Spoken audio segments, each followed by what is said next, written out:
نمیدونم کتاب کیمیاگر رو خوندی یا نه؟ بله.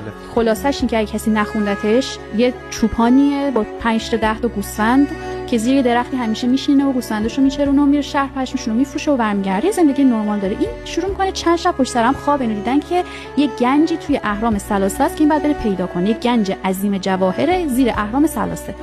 و این انقدر خوابو میبینه، میره پیش یه جادوگر، یه تعبیر خواب اینا، و اون بهش میگه باید بری اهرام ثلاثه، گوسفنداشو میفروشه که پول جمع کنه بتونه بره تا اهرام ثلاثه. تو شهر اول دزد کیفشو میزنه، کل داراییشو میبره و این آدم دیگه حتی پول نداشته برگرده شهرش گوسفنداشو بخره، برگرده کار قبلیشو بکنه. مجبور میشه 1 سال 2 سال چند سال توی اون شهر برای کسی کار کنه. این تو هر شهری که میره و مجبور کار کنه تا پولشو جمع کنه، با آدمای آشنا میشه که کلی چیز از اونها یاد میگیره، کلی سرمایه از اونها میگیره. بعد وارد صحرای مصر میشه، اصلا اونجا عاشق کسی میشه، میگه دیگه همینجا بمونم. بهش میگم ببین اگه تو دنبال این ویژنت ها ته نری، 10 سال بعدم ازدواج کردین، تو فکرته که اگه میرفتم اون جواهر چی بود، پس برو اگه جواهر رو پیدا نکردی برگرد یا بعدش تصمیم.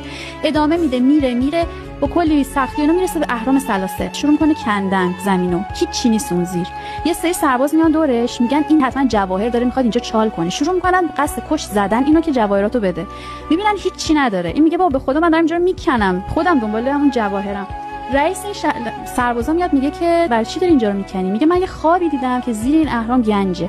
میگه تو دیوانه ای؟ پاشدی واسه که خواب اومدی اینجا دنبال گنج بگردی؟ میگه آره. میگه ببین تو خیلی احمقی، ببخشید منم چند سال پیش خواب دیدم که یه جواهری زیر یک درختی بغل یک کلیسای قدیمیه که یه چوپانی همیشه اونجا میشینه گوسفنداشو میچرخونه. من اگه مثل تو اینقدر احمق بودم باید میرفتم دنبال اون گنج میگشتم. برو بابا جون ما امشب نمیکشیم چون تو دیگه خیلی ساده لوی خودت. ببین این جای گنجو میفهمه، برمیگرده همون شهری که بوده، همون جایی که خودش میشسته، زمینو میکنه و به یه صندوق جواهراتی که از قبل جنگ جهانی مثلا اونجا خاک شده بوده میرسه و ثروتمند میشه یه شبه. ولی تعبیر اصلیش چیه؟ اینی که گنج واقعی همون جایی که تو هستیه، همون درون خودته. ولی اگر اون راه رو نری به جواب نمیرسی. اگر این نمیرفت ممکن بود تا 100 سال پیش رو همون صندلی بشینه و زمین زیرشو نکنه، هیچ وقت نمیرسید به اون گنج. میخوام چی بگم؟ تو باید اون مسیر طولانی رو بری. چرا؟ چون تو آدمی که